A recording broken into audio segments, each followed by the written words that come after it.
Indiana winners 66-60 over Ohio State here on Senior Day at Simon Scott Assembly Hall. Peegs.com's Jeff Rabjohns, Trevor Anshock, Jared Kelly here to break it all down. Rabby, this was quite the senior day. Of course, it's Trey Galloway who hits the game-sealing three-pointer. 12-0 run for Indiana, seals it. Likely punches their ticket to the NCAA Tournament. It wasn't a great game for Indiana, but they got it done.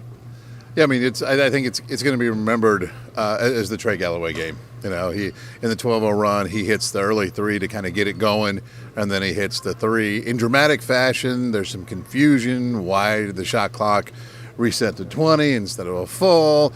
You know, he's looking at the bench. They're looking at the refs. The bench is, you know, and then all of a sudden he's like, well, you know, all right, somebody give me a ball screen. Okay, shot clock running down. Screw it, got to shoot it. He hits it. It's going to be the moment that people remember from this game, and it's a really great moment for him. You know, he played 5 years. The guy played his tail off. He wasn't perfect, but one thing you can say about Trey Galloway is this: he gives you everything he's got every night. And I think sometimes people forget he suffered a number of injuries, you know, throughout his time, and he kept rehabbing, kept coming back, kept rehabbing, kept coming back. And for him to have a moment like this on senior night, I thought it was a really cool thing. I thought he deserved it for all he's been through, for all the work he put in. Great moment for Trey Galloway. Great shot. Pretty theatrical shot, really. You know, I mean, there was some theater to that whole last 2 minutes. He hits the shot, basically seals the win for him on senior night, his final game in Assembly Hall, and a game that IU needed to win to go to the NCAA Tournament. So I think the biggest takeaway for me as far as what moment stands out, senior night 2025, Trey Galloway shot. And you didn't even mention that first three hit during the 12-0 run put him over the 1,000-point mark for his career as well. Right. So not only was it huge for the game, huge for his career for surpassing that benchmark. Yeah. 56th Hoosier ever to score 1,000 career points. Trey Galloway is. Trevor, but before those two big shots from Galloway, though, Indiana did not look too pretty there. Kind of got it going down the stretch a little bit, but I think that they finished with 19 field goal makes first half. I don't even think they had like 10 field goal makes yet. 9 field goal makes. It wasn't pretty up until that point, though. Yeah, I thought, you know, obviously the offense has stumbled many times throughout this year. They're one of the teams that leads the country in 4-minute droughts, scoring droughts on the offensive end. You saw that again tonight. Multiple stretches where they missed 5 or 6 shots in a row. I thought the difference, though, was one, getting offensive rebounds. I think they finished with 14 offensive rebounds. They used offensive rebounding in the first meeting with Ohio State in Columbus to beat them there. Use it again to kind of get the offense going.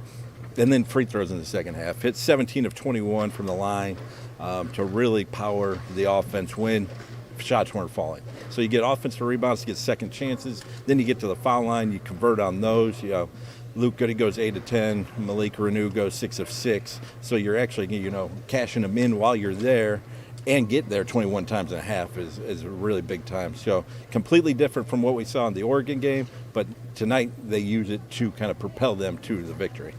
On the topic of seniors, Rabby, you know, Trey Galloway's side, Anthony Leal, Luke Goody, 8 rebounds apiece there. Most rebounds on the team. Those two guys, tons of effort today, even if the shots weren't falling. Luke Goody struggled from 3, but those two guys especially as well have really powered Indiana, not just today, but down the stretch here. Yeah, I thought that those two guys, you know, the effort was really good. When you're a 6'3" guard and a 6'7" wing who's not really a primary rebounder, you end up leading your team in rebounding. You go inside and you're able to get 8. That's really impactful. Those two guys getting 16 rebounds, that really helped Indiana. And they went in and got some. It wasn't just long rebounds from threes, things like that. They were going inside. They were going after the rebounds. They were going, you know, inside and getting them. I thought that was really big. And I thought this was, another game where Anthony Leal's defense was impactful. You know, he's had a number of games, like you mentioned, Jared, a couple of games ago. You can make an argument that he should be on the Big Ten all-defensive team. And he had some moments tonight that were really, really good. Really got up into guys, used his physicality, used his strength. Both of those guys, again, not big offensive nights, but the rebounding and the defense, I thought they were really good. Really, really impactful in at least bothering Ohio State a lot on what they were trying to do on the perimeter.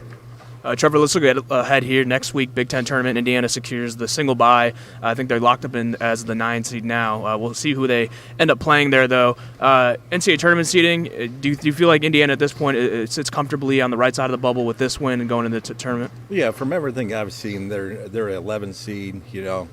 Right now I would expect them to get bumped up to not be in the first 4. Obviously, that can change again if somebody steals a bid in the conference tournament.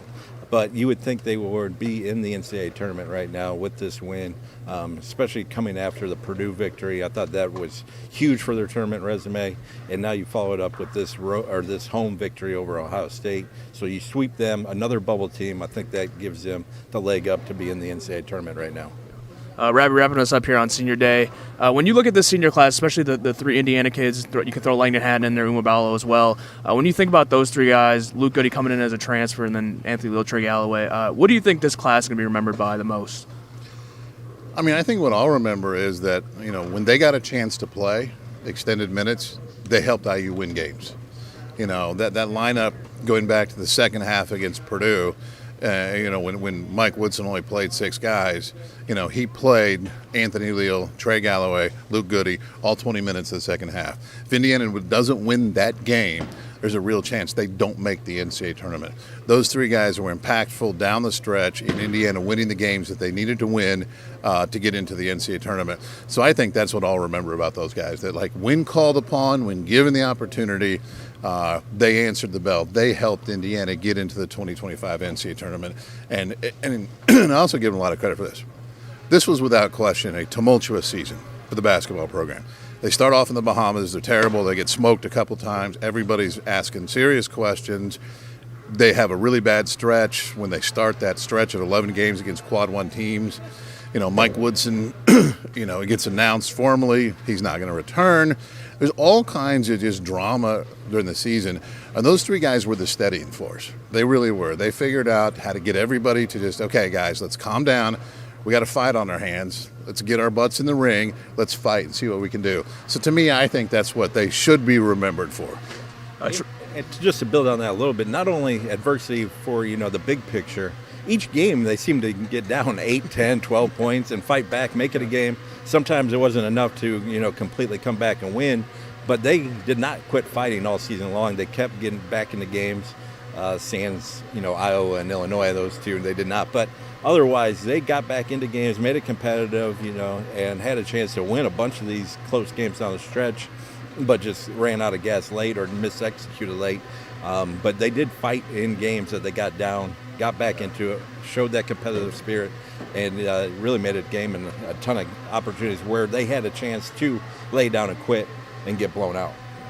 Yeah, it really is no surprise that the Indiana kids power Indiana to the finish line here, likely securing an NCAA tournament bid today here on Senior Day at Simon Scott Assembly Hall. Big Ten Tournament up next, but Indiana should be feeling good on the right side of the bubble. Hoosiers win 66-60 over the Buckeyes. Last time here from Assembly Hall. We'll have much more to come on Peegs.com. Jeff Rabjohns, Trevor Anderstock, Jerry Kelly. We'll see you folks over on the site.